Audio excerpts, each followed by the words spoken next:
Ricordo l'entusiasmo di quel momento, una città intera e anche oltre la città che si era mossa e incredula quasi ancora di questo evento. La distesa della colmata a mare gremita di fedeli provenienti da tutta la diocesi di Chiavari e non solo. L'altare allestito sopra un tradizionale gozzo ligure e una vela alle spalle a fare da riparo al sole splendente di quella terza mattina di settembre. Così il 19 settembre del 1998 il Tigullio si stringeva attorno a Giovanni Paolo II nella celebrazione eucaristica che concludeva una 2 giorni di visita pastorale intensa e toccante.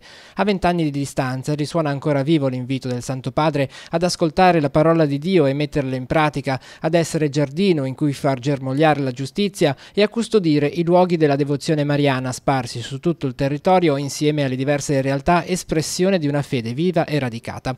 Oggi ricordiamo i 20 anni della venuta in mezzo a noi di un santo, ha sottolineato il vescovo Monsignor Alberto Tanasini, che ha ricordato come il merito di questa visita sia da attribuire all'allora pastore della diocesi, Monsignor Alberto Maria Carreggio. Per questo il sentimento che oggi ci deve guidare è quello della gratitudine. Questo è un dono ulteriore, perché un santo porta qualcosa di più ancora che quello della sua autorevolezza, della sua personalità, ci porta un dono di grazia. E allora oggi penso che sia l'occasione per ringraziare ancora del dono che abbiamo ricevuto.